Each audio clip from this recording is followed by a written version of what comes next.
जी को उनके आशीर्वचन हेतु तालियों के साथ स्वागत।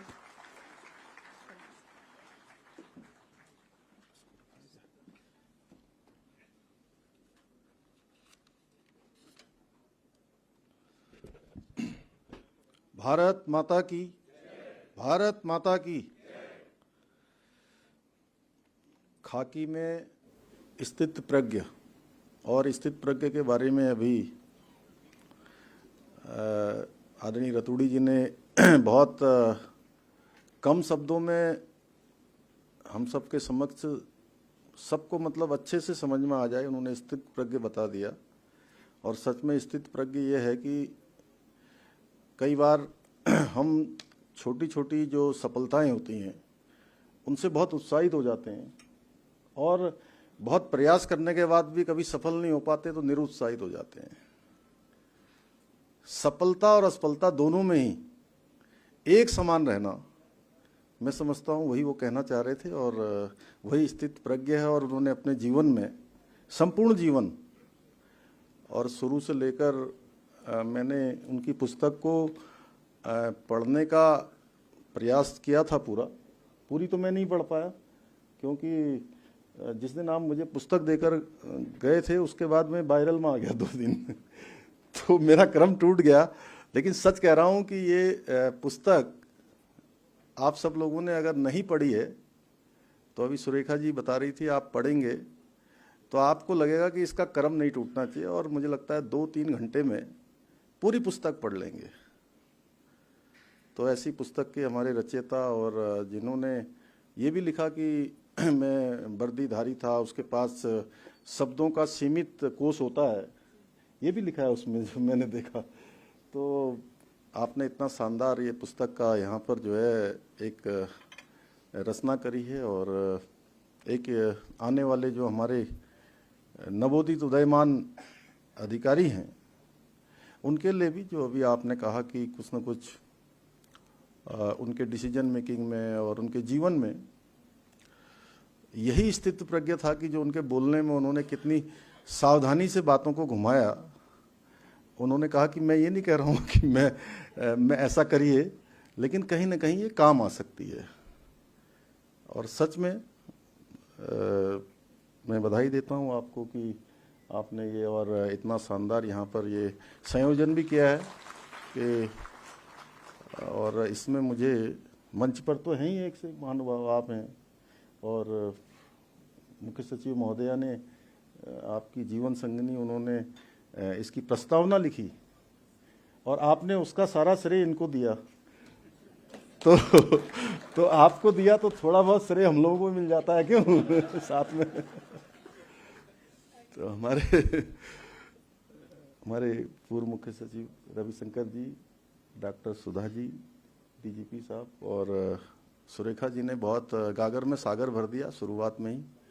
और सुरेखा जी के बारे में वैसे मैं बहुत ज़्यादा नहीं कहूँगा क्योंकि वो आप सब भली बात ही जानते हैं, लेकिन हाँ जो उत्तराखंड राज्य आज पूरे देश में हम लोग कई चर्चा में आते हैं कि समान नागरिक संहिता की जो हमारा विधेयक है वो जल्दी विधेयक बनने के बाद लागू भी होने वाला है।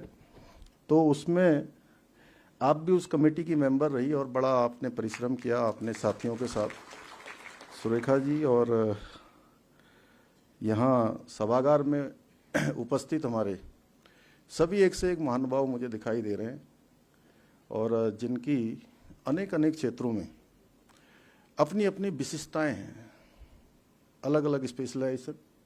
मैं इसके लिए भी आपको धन्यवाद देता हूं कि आज मुझे आपने बहुत दिनों बाद मुझे एक पूरे उत्तराखंड राज्य की एक क्रीम यहाँ पर दिखाई दे रही है। पंजी में किसी का नाम इसलिए नहीं ले रहा हूँ, माधुरी दीदी हंस रही है मुझे देख के, तो मैं सच कह रहा हूँ ना। तो प्रीतम भाई अभी पिछले दिनों वही स्थित प्रज्ञ जो आपने भी कहा उस दिन, आपने अपने पूज्य पिताजी के बारे में कहा था जब हम लोग पिछले कार्यक्रम में आए थे। तो आपने कहा कि जब सफलता होती है तो ये नहीं सोचना चाहिए कि यही सब मैं ही सब कुछ कर रहा हूँ, मेरे पीछे कुछ न कुछ जो दुआएं होंगी, आशीर्वाद होगा, उसके कारण से वह भी स्थित प्रज्ञ की श्रेणी में आता है।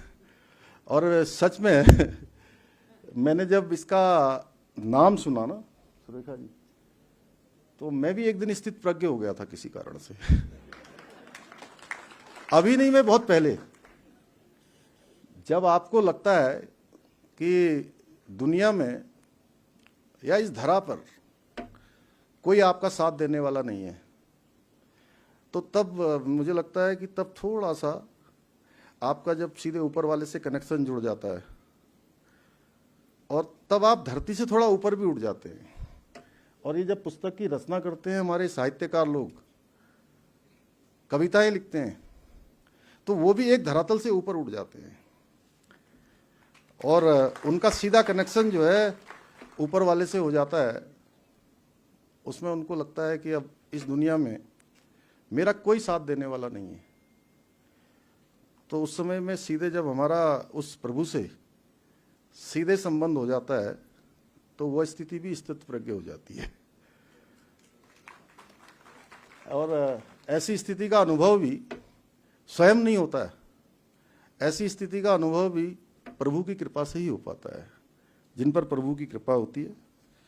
तो मैं आज आप सभी विद्वतजनों का आप सबके समक्ष आकर मैं स्वयं को गौरवान्वित महसूस कर रहा हूँ और आदरणीय रतूड़ी जी का धन्यवाद करता हूँ कि उन्होंने आप सबका आज इस पुस्तक के विमोचन के अवसर पर आप सबका सानिध्य प्रदान करने में एक महत्वपूर्ण भूमिका निभाई। और सच में ये पुस्तक बहुत ही विशिष्ट है और आप लोग पढ़ेंगे तो आपको बड़ा अच्छा लगेगा कि रतूड़ी जी बचपन में कहाँ आ गए थे। मसूरी में आपने पढ़ाई शुरू करी, अपने पिताजी के बारे में आपने लिखा कि उन्होंने जो है 500 रुपये की पगार उनको महीने की मिलनी शुरू हुई और उस समय में मतलब जो A1 क्लास के अधिकारी होते थे उनको जो है 350 रुपये मिलते थे। तो और बचपन में आपने लिखा और मैं आज सवेरे की घटना बता रहा हूँ। मुझे ध्यान आया कि मुझे आज आपकी पुस्तक के विमोचन पर रहना है। तो मेरा पुत्र भी 11 साल का है, तो वो मेरे को सवेरे स्कूल जाने से पहले मिल के जाता है। तो मैं उसको कह रहा था कि तुझे मैं जो है IMA की पासिंग आउट परेड दिखाने ले जाऊंगा क्योंकि इन्होंने उसमें लिखा था। और मैं सच बताऊं तो वैसे बड़ा कठिन होता है कि आप लोग अपनी गृहस्थी वहाँ बना रहे थे बरेली में जब आप ASP होके गए और राधा जी वहाँ 2 दिन के लिए आई। इस पुस्तक में है, आपने नहीं कहा, मैं कह देता हूँ। तो उज्जैन से आई आप, महाकाल की नगरी से, कि 2 दिन में इनके लिए स्टोव खरीदना है और इन्होंने 6 कुर्सियाँ खरीदी और छोटा एक पर्दा लगाया कि पीछे का कमरा जो है पूरा खाली दिखाई दे रहा था।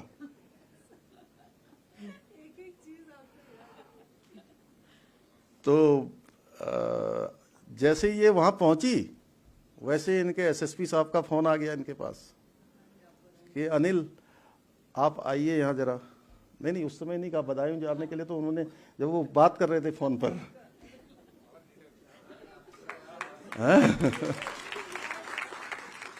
तो जब ये वहाँ पहुँचे तो वहाँ पता लगा कि वहाँ दंगा हो रहा है और वो किसी से बात कर रहे थे सामने। तो और उससे कह रहे थे कि जो है मैं अपने इनको ASP को वहाँ भेज रहा हूँ। वहाँ तब आप वहाँ पहुँचे, किसी तरह से बड़ा संघर्षपूर्ण और बड़ा आपने अच्छा काम किया उसमें।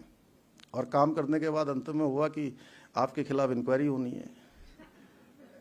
तो वही तो कह रही थी सुरेखा जी की कैसे जो है मतलब कैसे डंडे चलाने पड़ते हैं, कैसे हिंसक होना पड़ता है, कैसा क्या करना पड़ता है, वो सब चीज़ें बहुत विस्तार से। उसके बाद बरेली का आपने टिकैत साहब को जो गिरफ्तार किया, कई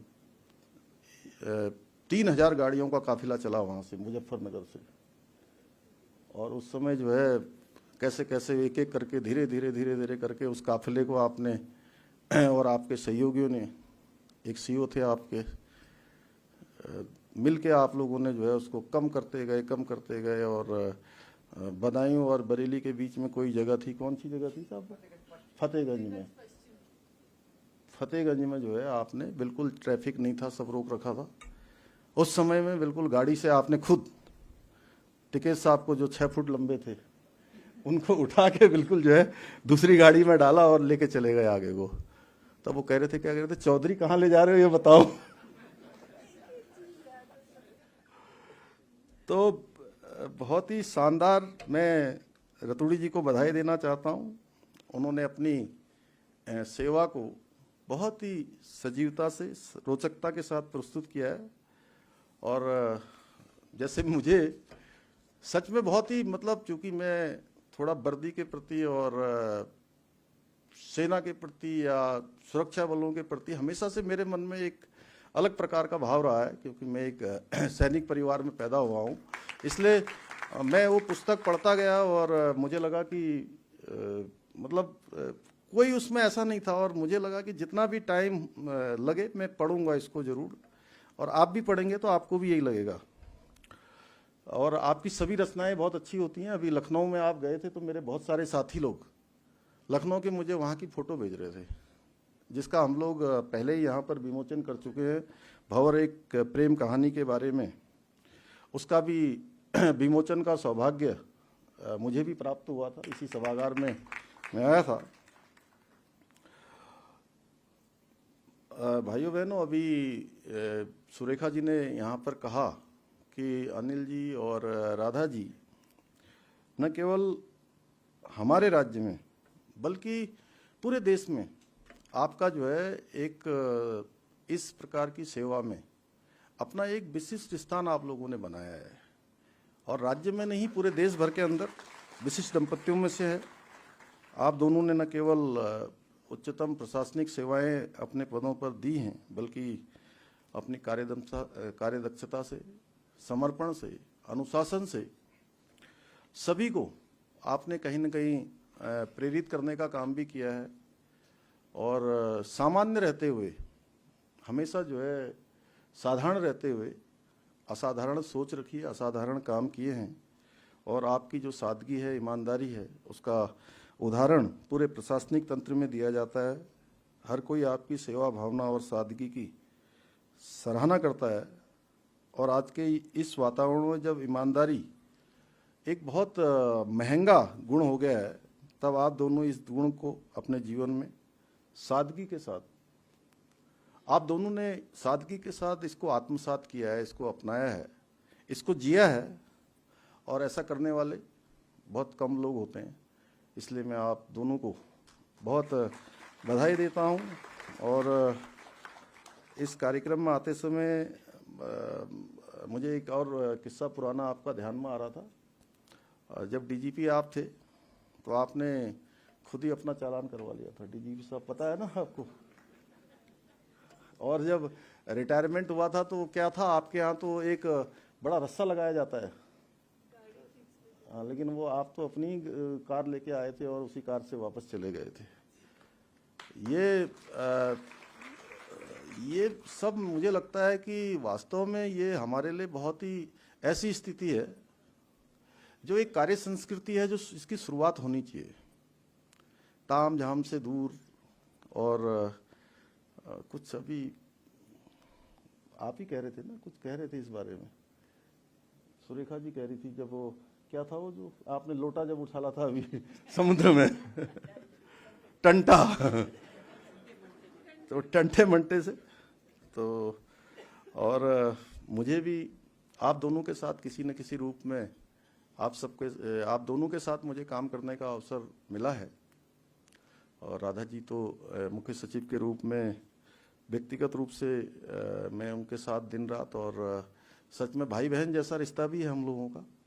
तो और रतूड़ी साहब तो क्या है कि मुझे याद है आज से लगभग 15 साल पहले, तो एक दिन जो है आपने मुझे रेलवे स्टेशन पर मिले थे आप,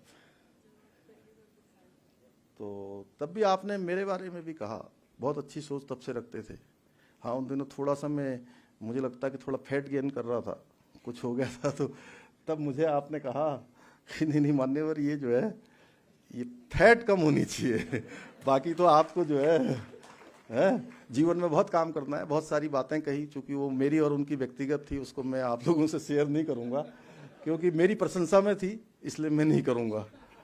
तो आपके ऐसे भाव रहे और मैं आप दोनों की जो व्यक्तित्व की सादगी है, हर एक व्यक्ति के प्रति आपके मन में सेव भावना है, उससे मैं बहुत भली भांति मैं जानता हूं और इसको महसूस करता हूं। मैं ही नहीं, मुझे लगता है कि आप सब लोग करते होंगे।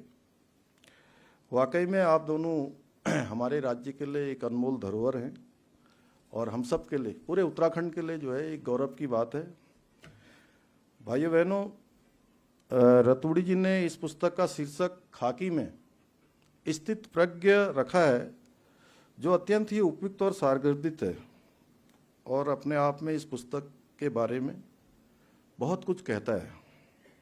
और जैसा अभी सुरेखा जी ने भी स्थित प्रज्ञ के बारे में यहाँ बोला, फिर उन्होंने भी बोला, रतूड़ी जी ने भी बोला, और कर्म करते हुए अपने मन को और आत्मा को नियंत्रित करने के लिए स्थित प्रज्ञ का उपदेश देते हुए भगवान श्री कृष्ण ने कहा था गीता में, सुख दुखे समय कृत्वा लाभा लाभो जया जयो ततो युद्धाय युजस्व नैवम पापम वाप्स्यसि।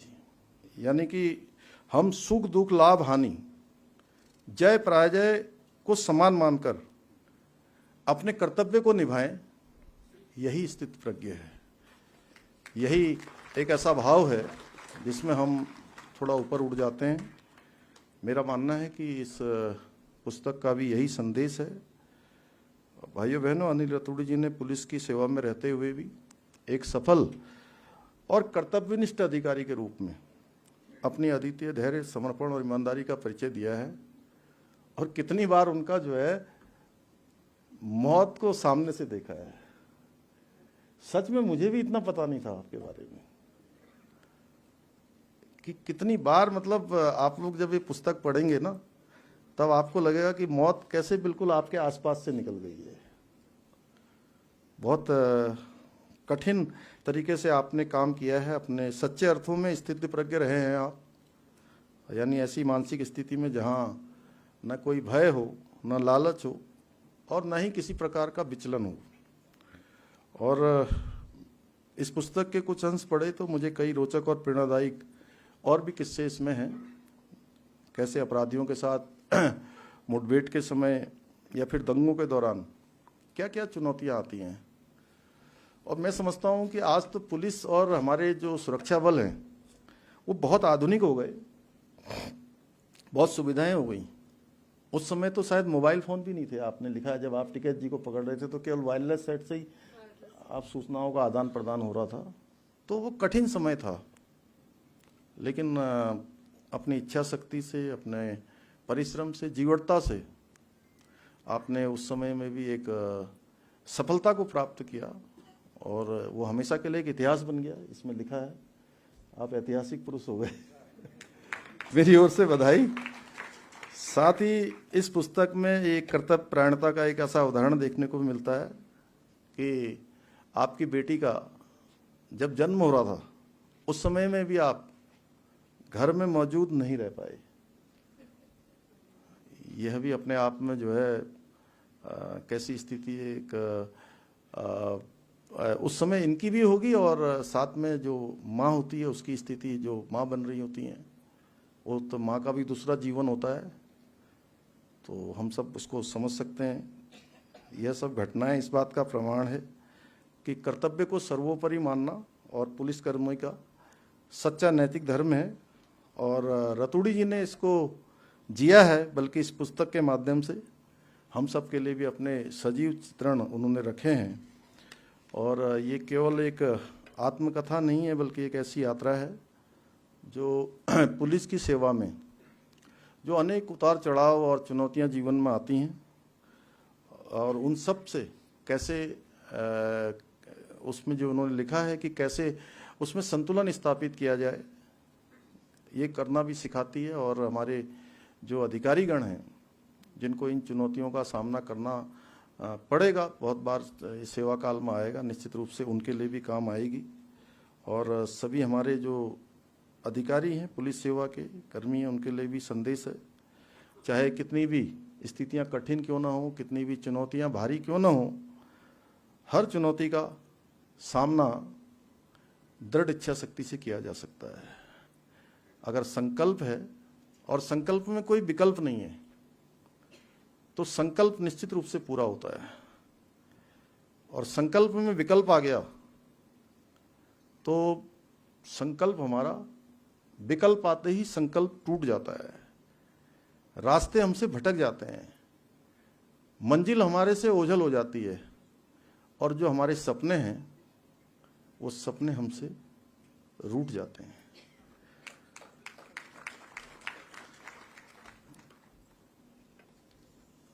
हमारे पुलिस अधिकारी, पुलिसकर्मी आज के समय में भी जो समाज की सुरक्षा है, न्याय की स्थापना है,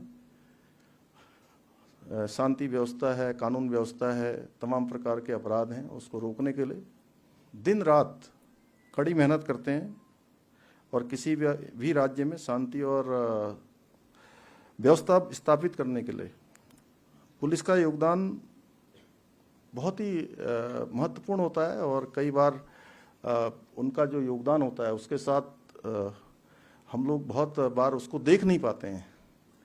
असफलता मिलती है तो हम बहुत जल्दी देखते हैं, और सफलता होती है तो जो है वो छिप जाती है, कई अन्य कारण भी हो जाते हैं। लेकिन हमें जो पुलिस के अधिकारीगण हैं, पुलिस कर्मियों के परिवार हैं, उनका जो त्याग समर्पण है, और बहुत बार तो मैं एक बार अभी नहीं, मैं अभी पहले एक समय में पुलिस रिफॉर्म पर किसी एक कार्यक्रम में गया था, तो उसमें भी मैंने कहा था कि जैसे 8 घंटे की उनकी ड्यूटी होती है, लेकिन उनको काम कई घंटों तक करना पड़ता है।